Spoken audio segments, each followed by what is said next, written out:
Simon Rowan had always been a man who preferred precision over chaos. A professional land and water rights consultant, he had spent decades building a reputation as the person corporations, municipalities, and private landowners sought when disputes arose over the tangled mess of American property laws. He wasn't an attorney, though most lawyers deferred to his expertise on hydrology and land use easements. His life's work revolved around understanding and interpreting the invisible lines of ownership that lay beneath rivers, lakes, and aquifers. Lines that could turn into battlefields when money, pride, or ambition got involved. A few years earlier, after cashing out of a particularly lucrative consulting deal, Simon had made a rare personal purchase: a private lake, a full parcel including the shoreline, bed rights, and exclusive riparian privileges, nestled in a largely undeveloped corner of Pine County. The acquisition wasn't sentimental. The lake had specific value. Its natural composition, a deep, spring-fed body with minimal inflow or outflow, made it ideal for his side business: scientific retreats and private workshops for agencies and environmental engineers. The water was pristine, the surrounding land undisturbed by agricultural runoff or development. He kept the property deliberately low profile, maintaining the outer perimeter with dense hedgerows and a simple gate, not for secrecy but to discourage the casual curiosity of nearby residents who lived under the governance of a local property owners' committee. Technically, Simon's land was outside their purview. It had never been annexed into the master declaration that bound the surrounding subdivision. The previous owner had fought hard to keep it that way, and Simon had verified every inch of the title history before purchasing. For 2 years, life proceeded smoothly. Simon hosted a few private groups each summer, maintained the lake's ecology with meticulous care, and paid a little mind to the political squabbles that often consumed the neighboring property owners' committee. He had no interest in social events or community governance. His world revolved around data, natural equilibrium, and the small, highly specialized network of professionals who valued what his lake offered. But tranquility in such matters is often fragile. It began subtly in ways that most might overlook. A pair of brightly colored survey flags appeared near the northern edge of his property one crisp April morning, half hidden in a stand of dogwood. At first, Simon assumed they had been placed in error by a municipal crew or an overzealous utility worker. But when he examined them closely, he found labels bearing the stamp of Pine County Environmental Review Committee, a sub-body heavily influenced by the local property owners' board. That afternoon, Simon checked the county public works docket. No projects were scheduled anywhere near his lake. The presence of those markers meant something else was in motion, something unsanctioned or quietly pushed through the bureaucratic machinery. Simon's instincts prickled. His work had taught him that seemingly small anomalies in land management were often precursors to larger moves. Over the following weeks, more markers appeared, not only survey flags but thin painted lines tracing along the public easement road that ran parallel to his access drive. Curious, he conducted a quiet inquiry through one of his trusted contacts in the county registry office. The response came back in the form of a terse email. Petition submitted by Neighborhood Committee for consideration under Section 11 AC. Expansion of public access to natural water resources. Under internal review. Simon leaned back in his chair and exhaled slowly. Section 11C was an obscure clause designed for municipalities seeking to reclaim degraded or orphaned waterways for public rehabilitation, not for private lakes held under clear title. That the committee had filed under this provision was, at best, a legal stretch and at worst, an outright abuse of process. He suspected the latter. Over the following days, a clearer picture emerged. The new head of the neighborhood committee, a woman named Karen Lawson, had come into her role less than a year ago and was aggressively pursuing a vision of the neighborhood as a green living destination. According to chatter Simon overheard during a required attendance at a county land use forum, Lawson was determined to return the lake to the community, positioning her initiative as an eco-conscious move to promote shared natural spaces. The fact that the lake had never been public and that its legal status was ironclad seemed irrelevant to her campaign. Simon suspected she viewed his scientific uses as a smokescreen for personal hoarding of a valuable amenity. In her rhetoric, he was cast as a private profiteer blocking the community from enjoying a natural jewel. At first, Simon contemplated addressing the matter informally, perhaps presenting at a committee meeting to clarify the legal realities. But his caution prevailed. He knew better than most how quickly public narratives could spin beyond control, especially when ambition and misinformation were involved. Instead, he instructed his attorney, a seasoned land use specialist named Eleanor Hart, to initiate a quiet review of all current filings and correspondence linked to the petition. Meanwhile, Simon began fortifying his documentation. He updated his riparian rights registration, commissioned an updated hydrological report confirming the lake's closed system status, and arranged for third-party verification of his shoreline boundaries and easement exclusions. These steps weren't mere theatrics. In land conflicts, preparation was everything. The first formal sign of escalation arrived in the form of a registered letter, delivered on an unusually warm morning in May. Simon opened it at his desk, eyes scanning the bold header. Notice of Intended Community Access Expansion Project. The letter, signed by Lawson herself, declared that a committee resolution had been passed to classify the lake as a communal natural resource under neighborhood guidelines, and that installation of temporary public access infrastructure would commence within 30 days. The accompanying vote record was laughably thin, barely a quorum, padded with names of associate members who held no voting rights on property status matters. Simon set the letter aside and placed a call to Eleanor. Her voice was calm but edged with steel when she reviewed the contents. "They're moving fast and loose," she said. "They'll hit procedural barriers, but they're banking on creating facts on the ground.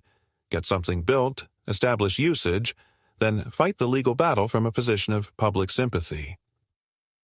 It was an old tactic, one Simon had seen play out in other contexts. If the committee managed to install even a modest dock or footpath under the guise of temporary infrastructure, undoing the incursion would become far more complex. Worse, it could trigger a public relations campaign framing Simon as the villain, a wealthy landowner denying community access. Determined not to be boxed in, Simon authorized Eleanor to draft a formal cease and desist warning and filed preemptive notice with the county permitting office, flagging any unauthorized applications related to his parcel. Simultaneously, he arranged for discreet monitoring of his property boundaries. He wasn't naive enough to rely solely on legal filings. In land disputes, physical vigilance often determined the outcome. The weeks that followed were tense. Surveyors appeared intermittently along the easement road. Flyers touting the new community lake project began circulating in nearby neighborhoods. Local chatter on private forums hinted that tours and eco-activities were already being scheduled. Then, one overcast morning, Simon returned from an off-site consultation to find the unthinkable: a brand-new modular dock installed on the north shore of his lake, complete with committee signage declaring it for neighborhood use. There had been no notice, no permits, no consultation, just bold, calculated action. Simon stood at the water's edge for a long moment, studying the structure.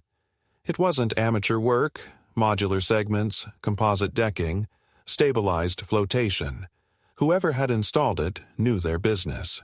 And, crucially, they had acted under cover of a narrow window when Simon had been absent, betting on a slow legal response. But they had miscalculated. That evening, Simon convened an emergency strategy session with Eleanor. They would proceed with layered responses: immediate injunction filings, formal ownership enforcement, and, most strategically, leveraging an opportunity that had just emerged. A casual, aside from one of Simon's acquaintances in the contracting sector, revealed that the committee, in its haste and poor financial management, had failed to pay the full installation fee for the dock. The contractor, facing non-payment, had quietly initiated a lien process and scheduled the dock for seizure and public auction through a municipal surplus sale. When Simon verified the details, a rare flicker of genuine amusement crossed his normally reserved expression. The committee's arrogance had handed him an opening.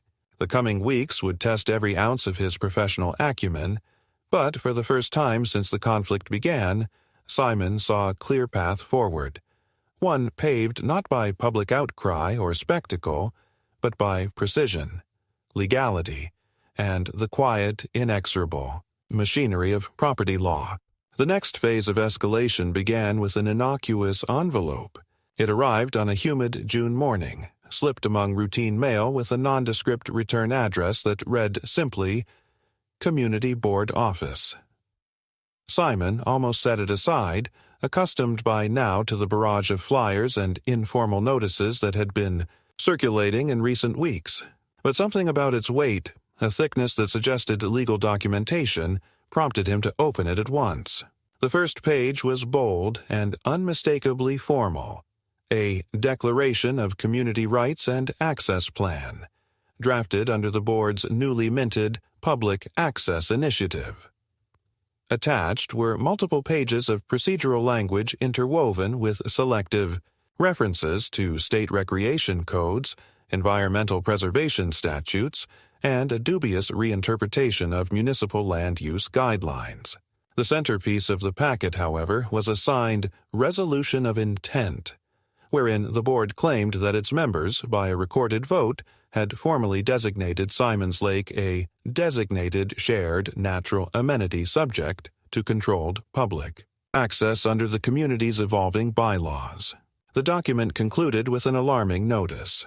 Within 14 days, scheduled group usage of the amenity would begin, starting with a 4th of July community eco-celebration, featuring canoe tours, educational workshops, and open swimming. Simon's first response was not anger, but cold, calculating disbelief. This was a dramatic escalation, no longer framed as a vague petition or proposal, but as an enacted resolution, backed by a timeline and a pre-planned event. The timeline, he suspected, was no accident. By anchoring their incursion to a major holiday, the board was clearly seeking to maximize public buy-in and complicate Simon's legal avenues. If the event occurred as scheduled, any subsequent efforts to reverse it could be portrayed as mean-spirited obstructionism against a beloved community tradition. Worse still, the event marketing, already appearing in digital community forums, blatantly misrepresented the legal status of the lake, describing it as long intended for shared recreational use, and falsely asserting that previous misunderstandings had now been resolved through board action. Simon wasted no time. Within the hour, he was on a secure call with Eleanor Hart, relaying the entire situation point by point. Eleanor's reaction mirrored his own, a mix of legal outrage and strategic focus. "They're overreaching badly," she said, "but they're betting on momentum and public narrative. We need to act before they create an irreversible public presence on your property." They mapped out an immediate response strategy. First, Eleanor would file an emergency petition for injunctive relief in county court, seeking to block the planned event and challenge the legal validity of the board's resolution.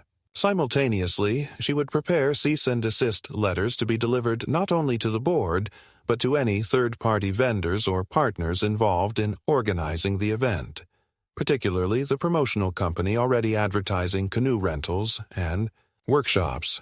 Meanwhile, Simon undertook his own preparatory steps. Drawing upon his professional network, he secured the services of a seasoned surveyor and boundary enforcement specialist to perform a fresh, court-defensible verification of his parcel lines and riparian rights.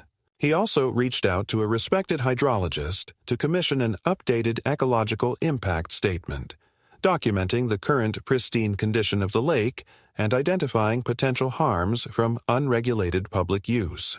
These documents would serve dual purposes, strengthening the legal case and preemptively countering any claims by the board that Simon's opposition was environmentally or socially irresponsible. Within 48 hours, Simon's property became a quiet hive of legal preparation. The survey team methodically marked every inch of his shoreline boundaries, installing clear, tamper-resistant markers.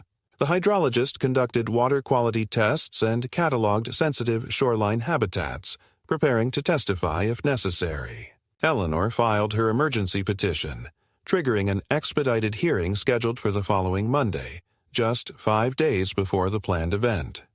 But the board, predictably, did not retreat. Instead, it accelerated its public relations offensive. Community message boards lit up with enthusiastic posts touting the upcoming celebration. Karen Lawson, the board's president, appeared in a pre-recorded video circulated via local social media, framing the event as a hard-won community victory and subtly casting Simon as an obstructionist outsider, clinging to outdated notions of exclusive land ownership. The real gut punch arrived the next morning in the form of an email forwarded to Simon by one of his discreet allies in the municipal permitting office. Attached was a scanned copy of a permit application filed by the board with the city's Parks and Recreation Department. The application brazenly requested temporary event permits for shoreline staging, public gathering, and commercial concessions on Community Lake, a term nowhere recognized in municipal records. Even more disturbing, the application was accompanied by a letter of support, ostensibly from the County Environmental Review Committee, endorsing the event's positive community impact. Simon's stomach tightened. He recognized the letterhead and formatting. It matched the style of prior correspondence he'd received weeks earlier regarding the mysterious survey flags. The implication was clear. Someone within the Environmental Review Committee, or more likely an ally of Karen Lawson, was actively collaborating to manufacture an aura of official legitimacy around the board's actions.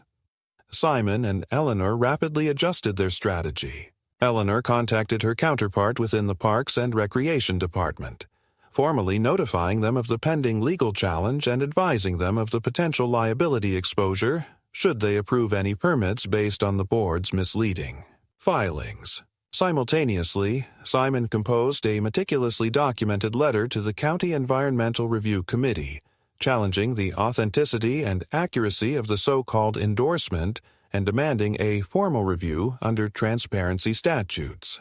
Behind the scenes, Eleanor began quietly gathering evidence of procedural irregularities within the board's vote record, suspecting that the resolution had been advanced without proper quorum or adherence to governance protocols. By week's end, tensions had reached a fever pitch. On the Friday before the scheduled Monday hearing, Simon returned home from a late consultation to find a troubling scene. A large group of volunteers, apparently mobilized by the board, had erected temporary signage along the easement road leading to his property. The signs proclaimed Community Lake Access, Public Welcome, complete with event dates and a cheerful map that blatantly depicted pathways crossing onto Simon's legally private parcel.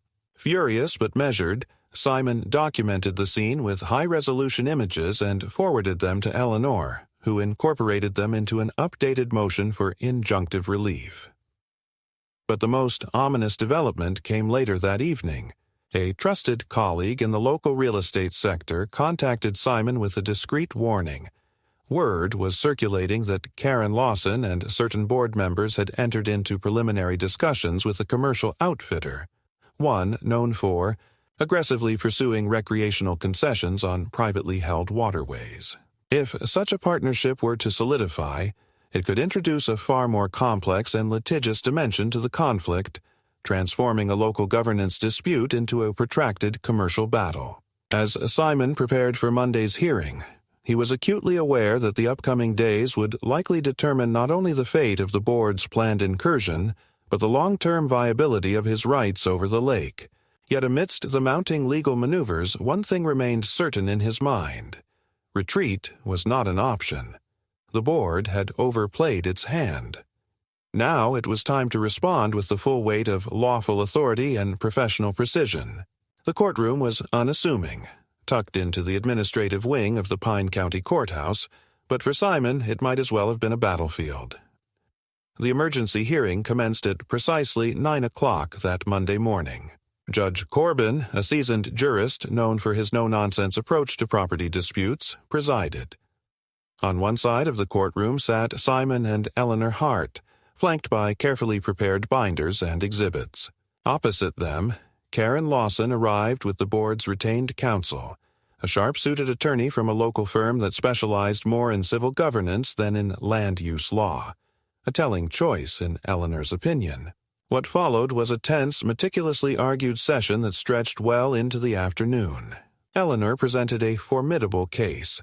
Detailed chain-of-title evidence confirming Simon's exclusive ownership of the lake and its riparian rights, expert affidavits attesting to the lake's closed hydrological system, documentation of the board's unauthorized actions, and clear photographic evidence of the signage and dock installation. The linchpin of the argument centered on the procedural improprieties of the board's so-called resolution and the blatant falsehoods in their public representations. The board's counsel attempted a bold defense, arguing that the board was merely acting in the public interest, citing various state-level recreation initiatives and attempting to blur the distinction between municipally managed waters and privately held natural resources. The argument failed to impress Judge Corbin. By day's end, he issued a temporary injunction. All planned events were immediately suspended. All promotional materials and signage were to be removed within 48 hours, and no further encroachments or public access attempts were permitted, pending a full evidentiary hearing to be scheduled within 60 days. It was a decisive interim victory for Simon, but both he and Eleanor knew the battle was far from over.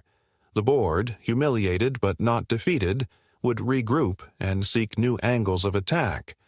Indeed, the escalation began almost immediately. Over the following week, subtle signs of organized pressure emerged. Simon noticed unfamiliar vehicles lingering near his property boundaries. Flyers began appearing in nearby neighborhoods accusing him of hoarding community resources and blocking eco-education for local youth. An anonymous tip was filed with the county health department alleging environmental violations on his property, a claim swiftly debunked by the recent hydrological assessments but indicative of a deliberate smear campaign. The most brazen move came late one evening when Simon discovered several kayaks chained to the newly installed dock, an act of defiance by community members emboldened by the board's rhetoric. Simon, adhering strictly to legal channels, documented the trespass and filed an official incident report with local law enforcement. The responding deputy, sympathetic but constrained, advised caution. Tensions were rising, and confrontations could easily spiral. Eleanor, ever proactive, took these developments seriously. She advised Simon to commission a comprehensive security review of his property and arranged for a licensed enforcement officer, a private professional specializing in property boundary enforcement and legal evidence gathering, to conduct periodic patrols and maintain a defensible record of all incursions. At the same time, she intensified her investigation into the procedural irregularities of the board's resolution. Through careful review of meeting minutes and by consulting dissident members of the board, Eleanor uncovered a troubling fact. The vote underpinning the resolution had lacked the necessary quorum, and several signatures had been appended without proper member consent. This revelation opened the door to a potential formal challenge to the board's governance, a powerful lever that could be used to destabilize their campaign. As Simon and Eleanor prepared their next legal maneuver, an unexpected opportunity emerged. Through a well-placed contact in the county's contractor registry, Simon learned that the modular dock installed by the board had been placed under lien due to non-payment, a financial oversight by the board amidst its flurry of unauthorized activity. The dock was now slated for public auction as part of a routine asset recovery process. Recognizing the strategic implications, Simon swiftly moved to acquire the dock legally. With Eleanor's guidance, he submitted a purchase bid under full compliance with municipal auction protocols. When the auction closed, Simon emerged as the rightful owner of the structure, transforming what had been an illegal encroachment into a legally protected element of his property. The acquisition sent shockwaves through the board. Karen Lawson, upon learning of the purchase, launched an immediate but ineffectual legal challenge, claiming procedural impropriety in the auction process. The claim was swiftly dismissed. The auction had been publicly noticed and conducted with full transparency. Armed with the dock's legal ownership, Simon reinforced his property boundaries with updated signage and formally notified the board and its members that any attempt to access the dock or the lake without explicit permission would constitute trespass under civil and criminal statutes. Predictably, the board responded with public indignation. Karen, issued a fiery statement on community forums, accusing Simon of exploiting legal loopholes and vowing to pursue all available remedies. But beneath the bluster, the board's position was eroding. The failed injunction challenge and the loss of the dock had exposed internal fractures within the board, with several members privately questioning Karen's aggressive tactics. Yet, the escalation continued. In a calculated move, the board filed a formal complaint with the county's Department of Land Use and Environmental Affairs, alleging that Simon's recent property improvements, specifically enhancements to shoreline stabilization and access control, violated environmental protection guidelines. The complaint triggered a mandatory site review by county officials. Anticipating this, Simon had already engaged a certified environmental consultant to oversee all recent work, ensuring full compliance. When county inspectors arrived, accompanied by a representative from the Department of Environmental Affairs, Simon welcomed them with professional courtesy and provided exhaustive documentation. The inspection confirmed that all improvements met or exceeded regulatory standards. The county's subsequent report exonerated Simon entirely, a public relations blow to the board's narrative. Meanwhile, Eleanor continued to probe the board's governance records. Through discovery motions and careful interviews with dissenting members, she uncovered evidence of deeper misconduct. The board had entered into preliminary negotiations with a commercial outfitter to establish fee-based recreational services on the lake, a venture that would have generated significant revenue for the board, but directly contravened the lake's private ownership status. This revelation, when strategically disclosed at the upcoming evidentiary hearing, would further undermine the board's credibility and expose its true motives. Throughout these developments, Simon remained methodical. He documented every incident, communicated through formal legal channels, and maintained a posture of professional resolve. He understood that public perception, while secondary to legal standing, could still influence the broader dynamics of the conflict. To that end, he authorized Eleanor to issue a measured public statement, a clear, fact-based explanation of the legal reality surrounding the lake, the recent court rulings, and the board's actions. The statement, disseminated through appropriate channels, provided much-needed clarity amidst the swirling misinformation, and began to shift community sentiment toward a more balanced understanding. Yet, Simon remained vigilant. Karen Lawson and her allies were unlikely to concede defeat quietly. With the evidentiary hearing approaching, new provocations were all but certain. Simon's preparations continued apace. Additional legal safeguards were implemented. Surveillance measures were discreetly upgraded. And most critically, Simon deepened his engagement with municipal and regulatory authorities, fostering relationships that would prove invaluable as the conflict entered its next and potentially most volatile phase.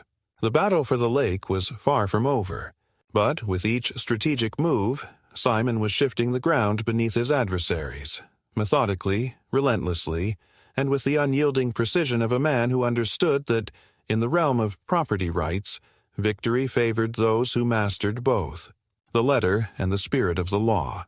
The weeks leading to the evidentiary hearing were a study in controlled tension. Simon had no illusions that the board, having suffered a series of legal and procedural defeats, would quietly retreat. If anything, the pattern of escalation suggested that Karen Lawson was preparing a new and potentially more aggressive strategy, one that would bypass the courtroom in favor of political maneuvering and bureaucratic entanglement.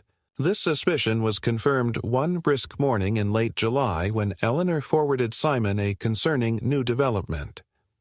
The board, through an allied council member, had introduced a motion to the Pine County Planning Commission to initiate a special review of waterway access policy. On its face, the motion was couched in bland administrative language, proposing a review of public access provisions for all significant natural water bodies within county limits. In practice, however, it was a thinly veiled attempt to create a regulatory pathway by which the board could challenge Simon's ownership and force partial access concessions. The maneuver was shrewd. By elevating the dispute from a community governance issue to a county-level policy debate, the board sought to dilute Simon's legal advantage and introduce a host of new stakeholders, many of whom were politically aligned with Lawson's faction or swayed by the public access rhetoric. Eleanor, ever perceptive, immediately advised countermeasures. "This is not just a legal fight anymore," she warned. "They're trying to shift the battlefield. We need to expand our strategy accordingly." Simon concurred. His next steps would require precise calibration. He began by engaging a respected lobbying consultant, someone with deep experience in county-level land use and environmental policy. Through this consultant, Simon secured a series of private briefings with key members of the Planning Commission and the County Environmental Review Board. In these sessions, Simon presented a meticulously prepared dossier.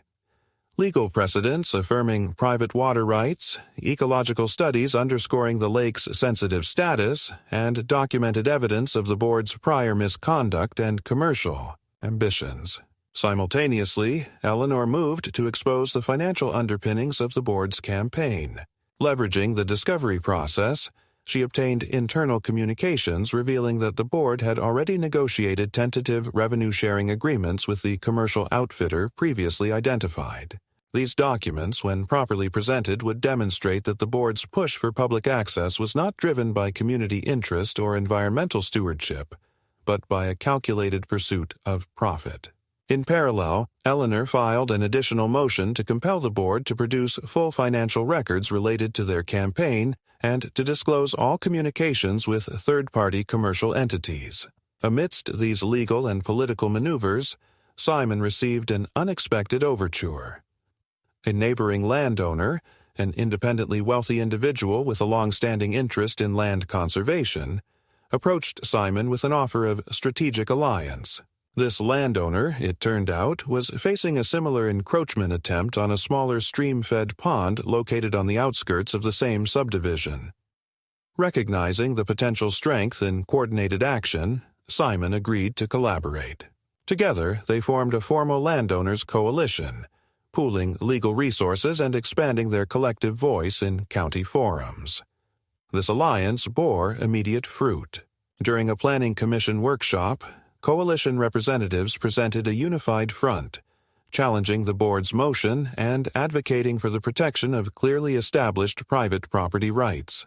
Their arguments, supported by expert testimony and legal precedent, resonated with several key commissioners, enough to stall the motion's advancement and trigger a comprehensive legal review by the county's general counsel. It was a pivotal moment. The board's momentum was visibly blunted, and the public narrative began to shift. Local media, initially sympathetic to the board's framing, started to report more balanced accounts of the dispute, highlighting the coalition's evidence and raising questions about the board's true motives. Yet, even as these victories accumulated, Simon remained acutely aware of the battle's unfinished nature. The evidentiary hearing loomed, a venue where hard legal facts would finally eclipse political spin. In preparation, Simon and Eleanor refined their core arguments, consolidated their evidentiary exhibits, and prepared expert witnesses to testify on key points: the lake's legal status, the ecological risks of unmanaged public access, and the procedural violations embedded in the board's campaign. They also prepared to introduce the damaging financial records, framing the board's actions not as misguided idealism, but as deliberate profiteering at the expense of lawful property owners. In the final days before the hearing, an additional twist emerged. Eleanor received confirmation from a confidential source within the county clerk's office. Several members of the board's own governance committee had submitted private affidavits expressing concern over the legality of the board's actions.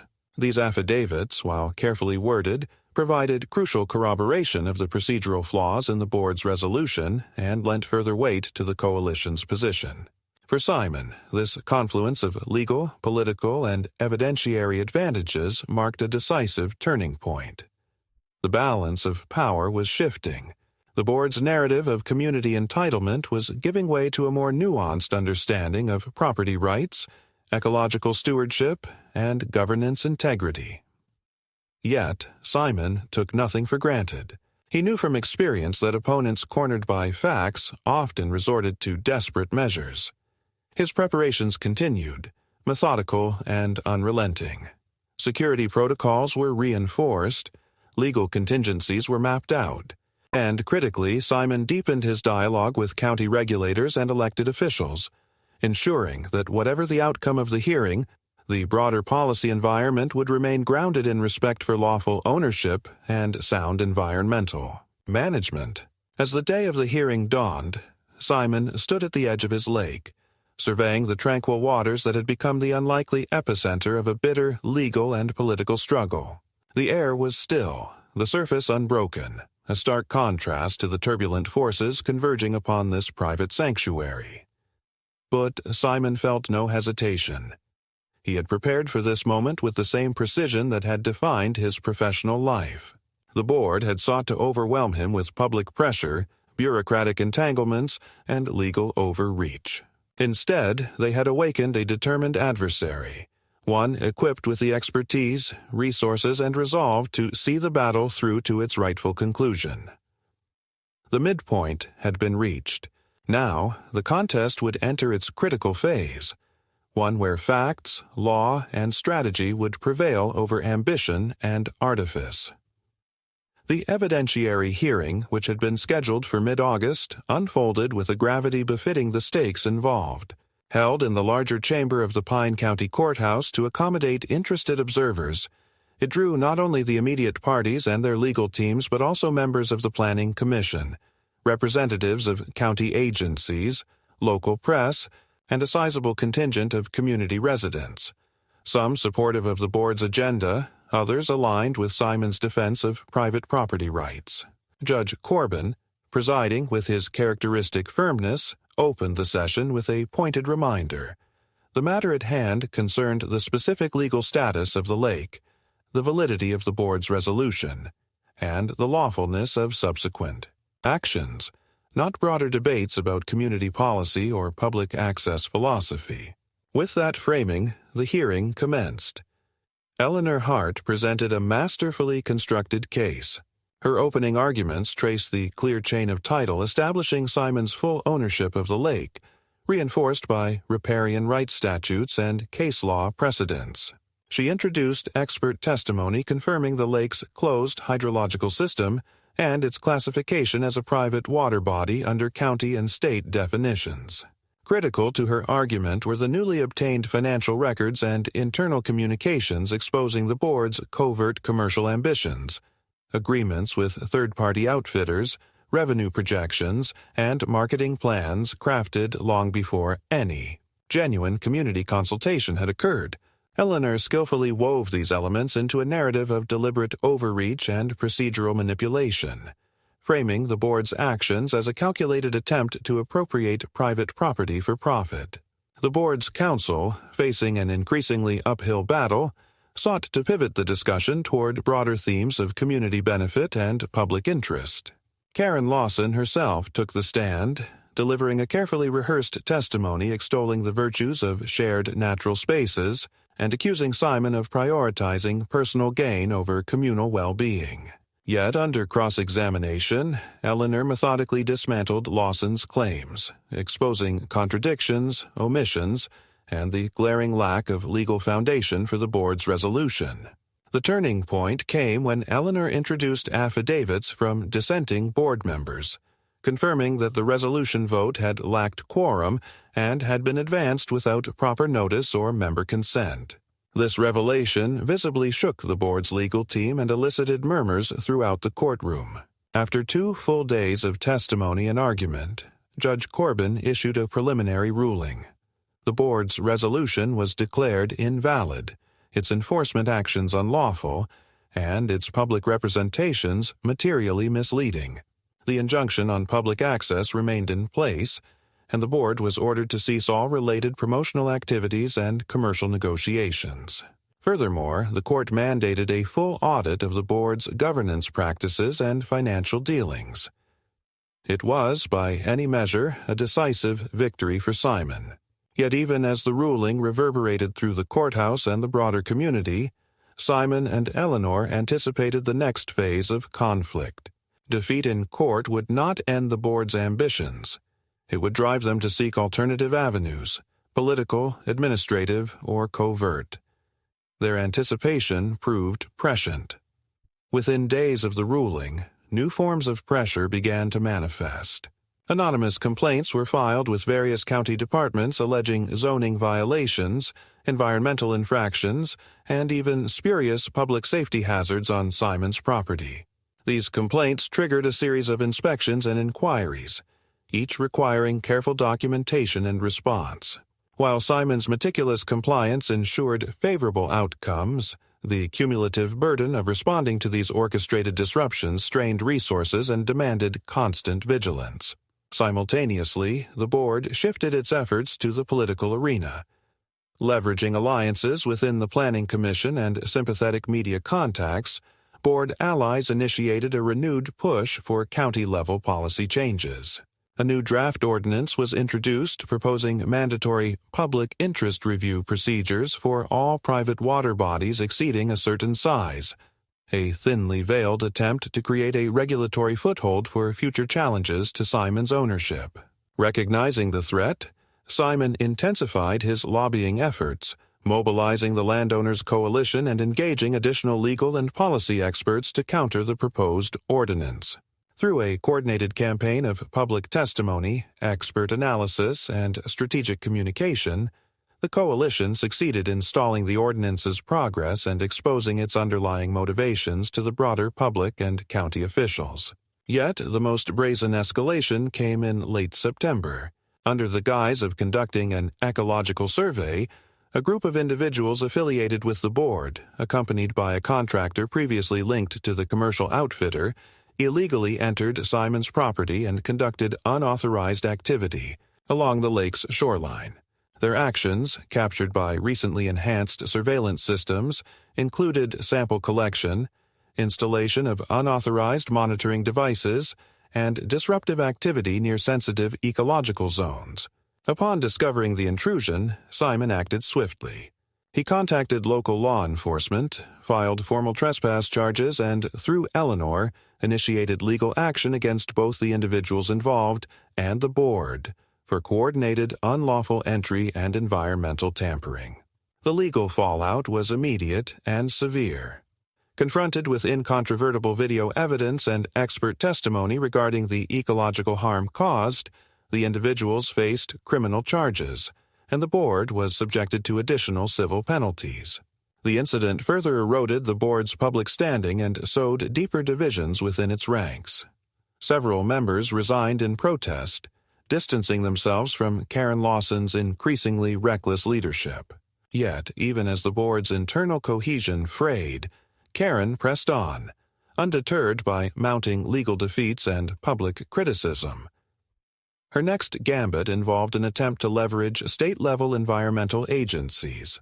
Through political connections, she orchestrated a request for a state review of the lake's ecological status, framing it as a candidate for a special conservation designation, a move that, if successful, could impose regulatory restrictions on Simon's management of the property and potentially open avenues for controlled public access. Foreseeing this possibility, Simon and Eleanor preemptively engaged with state environmental authorities, presenting comprehensive ecological studies and legal analyses, demonstrating both the lake's current protected status under existing frameworks and the absence of any legal basis for unilateral reclassification. Their proactive engagement, coupled with growing awareness within state agencies of the political motivations behind the board's campaign, effectively neutralized the attempt. The state review concluded with no adverse findings and a reaffirmation of the lake's private status and ecological management integrity. Throughout this period of escalating conflict, Simon maintained a deliberate and composed posture. He continued to manage the lake with the utmost ecological care, hosted professional workshops that underscored the lake's scientific value, and cultivated constructive relationships with county and state officials. His actions reinforced a narrative of responsible stewardship in contrast to the board's pattern of overreach and misconduct. Moreover, Simon's alliance with neighboring landowners expanded, forming a robust regional coalition advocating for property rights and sound environmental governance. This coalition became a significant political force, influencing local elections and policy debates. As autumn advanced, the cumulative impact of Simon's legal victories, strategic alliances, and public credibility began to shift the balance decisively. Karen Lawson, increasingly isolated, faced mounting dissent within the community and her own diminishing political capital. Yet, Simon remained vigilant. The pattern of escalation had demonstrated that desperation could drive opponents to unpredictable and hazardous actions. Security measures were further enhanced. Legal contingencies were updated, and Simon maintained close communication with his allies and legal team, ensuring that any new threats would be met with swift and decisive response. By the close of the year, the conflict had entered a new phase. The board's legal avenues were largely exhausted, its political initiatives stalled, and its public support waning. Yet Simon understood that true resolution required not merely reactive defense, but proactive consolidation of his position. To this end, he initiated steps to formalize the lake's status as a designated conservation property under both county and state frameworks, a move that would provide enhanced legal protections and further insulate the property from future challenges. The process, though complex, was well within Simon's expertise and positioned him to transform a contested private resource into a model of responsible private conservation, a fitting outcome for a battle that had tested every dimension of his resolve, expertise, and strategic acumen. The culmination of the conflict, though long anticipated, arrived with a mixture of calculated timing and unanticipated developments that would ultimately solidify Simon's position beyond contest. By the turn of the year, the board was a fractured shell of its former self. Several key members had resigned, leaving only Karen Lawson and a dwindling core of loyalists who, despite repeated legal defeats, persisted in their efforts to undermine Simon's ownership through indirect means. The most significant of these efforts centered on a last-ditch appeal to the county's Land Use and Zoning Appeals Board, a body empowered to review certain categories of land use disputes and recommend policy adjustments to the county council. Karen's petition, filed in late January, sought to reclassify Simon's Lake as a public interest natural feature, a designation that, while not directly altering ownership, could trigger mandatory public consultation processes and impose burdensome regulatory constraints on management and access. This maneuver represented the board's final strategic gambit, a complex and bureaucratically dense approach intended to outflank Simon's legal defenses by embedding their objectives within the county's planning apparatus.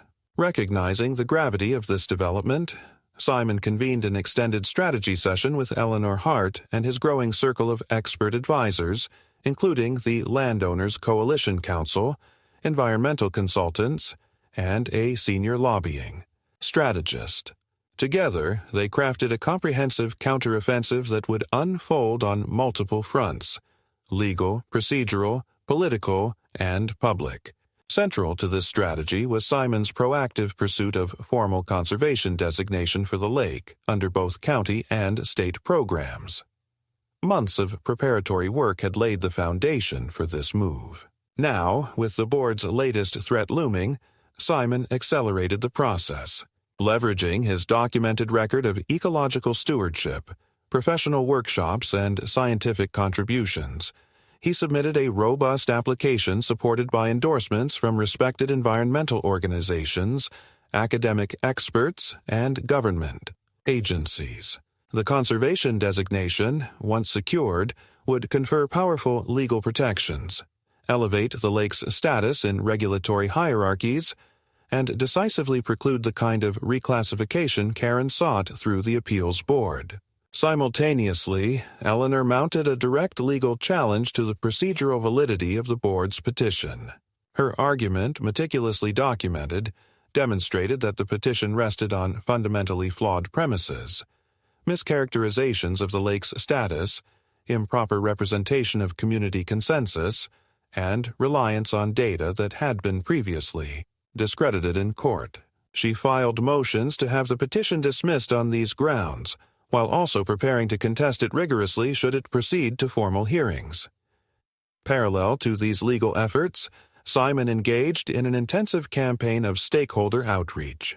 Through private meetings and formal briefings, he ensured that key members of the appeals board, the planning commission, and the county council were fully apprised of the facts: the lake's undisputed private ownership, the board's history of overreach and misconduct, and the broader implications of allowing politically motivated land use manipulation to undermine property rights.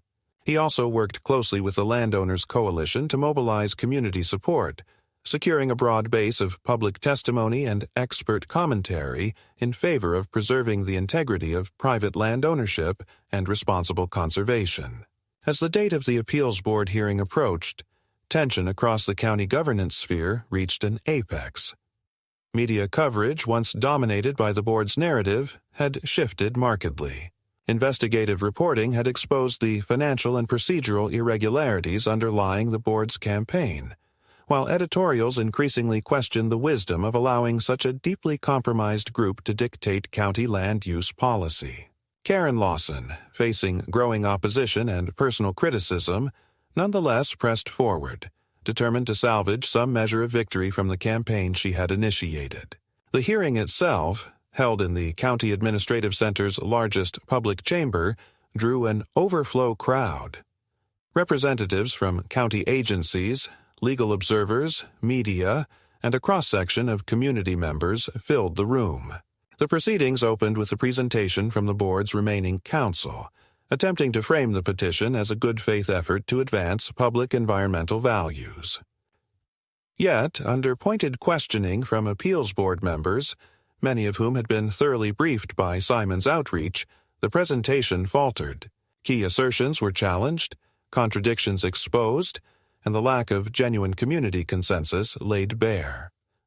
When it was Eleanor's turn to present, she delivered a tour de force of legal argumentation.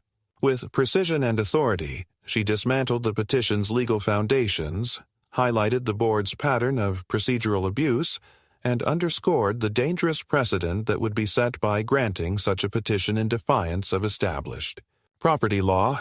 Her presentation was augmented by expert testimony from environmental scientists, legal scholars, and land use professionals, each reinforcing the core message: the lake was a legally recognized private property, managed with exemplary ecological responsibility, and any attempt to subvert this status would not only violate the law, but harm the very environmental values the board purported to champion. Perhaps most decisive, however, was the formal announcement delivered by the county's Director of Environmental and Conservation Affairs midway through the hearing. Simon's application for conservation designation had been reviewed and approved at both the county and state levels, effective immediately. This designation elevated the lake to a protected status that superseded local land use manipulations, effectively rendering the board's petition moot even before a formal vote. The chamber erupted in a mixture of applause and stunned silence.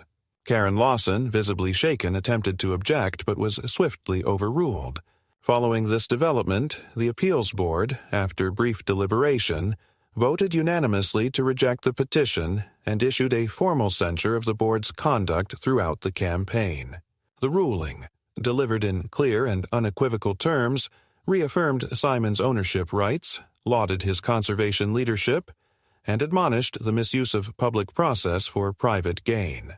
In the days that followed, the repercussions of this climactic resolution rippled through the community. Karen Lawson resigned from her position in disgrace, facing not only public condemnation, but potential legal liability for her actions. The board, effectively dissolved, entered a period of mandated reorganization under court supervision. Meanwhile, Simon, though resolutely private by nature, emerged as an unlikely exemplar of principled land stewardship and effective civic engagement. For Simon, the victory was not merely personal, but emblematic, a reaffirmation of the values that had guided his life's work: precision, integrity, and respect for the rule of law. Yet he remained acutely aware that vigilance must not wane. In the realm of property rights and public governance, new challenges could arise at any time.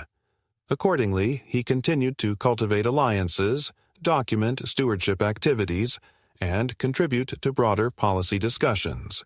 The lake, once a battleground, now stood as a protected sanctuary, a testament to what could be achieved through unwavering resolve, expert strategy, and an unyielding commitment to lawful principles. The battle had reached its climax.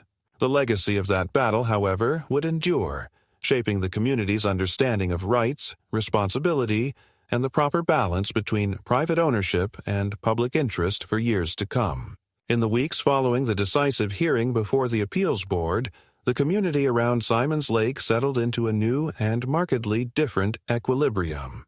The storm that had dominated local discourse for nearly a year had broken, leaving behind both the wreckage of the board's failed campaign and a newly clarified understanding of property rights and governance limits among the residents. The county council, seeking to ensure that similar abuses could not recur, swiftly adopted a series of procedural reforms: stricter oversight of community board actions, enhanced transparency requirements, and explicit protections for private landowners against politically motivated encroachments. These measures, informed in part by Simon's recommendations and the advocacy of the Landowners Coalition, were widely welcomed and served to reestablish public confidence in local governance. For Simon himself, the aftermath was a study in measured consolidation rather than triumphalism. He had never sought publicity, and though the community and media lauded his perseverance and professionalism, he declined invitations for public speaking or celebratory events. Instead, he focused on formalizing and enhancing the lake's new conservation status. Working closely with county and state environmental agencies, he implemented an expanded management plan, detailed habitat monitoring, additional shoreline restoration, and periodic scientific workshops to share findings with academic and regulatory audiences. These initiatives not only deepened the lake's ecological resilience but reinforced its legal insulation against future challenges. Simultaneously, Simon took deliberate steps to reinforce his broader position within the community and governance landscape. He joined the advisory committee of the county's new Land Use and Conservation Council, a body tasked with guiding policy on private conservation efforts. In this role, he brought a voice of legal and ecological expertise tempered by hard-won experience in civic process. His presence on the council served both as a deterrent to future opportunists and as a constructive channel for fostering genuine public-private collaboration in land stewardship. The Landowners Coalition, galvanized by the events surrounding Simon's case, formalized its structure and expanded its reach. Under Simon's quiet leadership, the coalition developed best practice guidelines for private conservation management, established a legal defense fund, and cultivated productive relationships with key regulatory bodies. The coalition's influence extended beyond immediate property concerns, contributing to broader policy discussions at both county and state levels on the balance between private rights and public interests in environmental governance. As for the former board, the reckoning was both swift and comprehensive. Karen Lawson, facing mounting legal exposure and public condemnation, withdrew from public life. Several former allies likewise retreated, while others sought to rehabilitate their reputations through cooperation with reform efforts. The board itself was placed under court-supervised reorganization, with new elections conducted under stringent transparency protocols. The resulting leadership bore little resemblance to its predecessor, a cautious, reform-minded group intent on restoring credibility and focusing on legitimate community concerns rather than ideological crusades. Through all these developments, Simon remained grounded. The lake, the focal point of so much conflict, returned to its quiet rhythms. Scientific teams resumed their work. Workshops proceeded undisturbed, and the waters remained undisturbed by unauthorized intrusions. Yet Simon was not complacent. He maintained a vigilant posture, continuing to monitor political currents, legal frameworks, and community dynamics. He understood that while this particular battle had been resolved, the broader landscape of land and water rights remained fraught with potential for future conflicts. Personally, the experience had deepened Simon's perspective.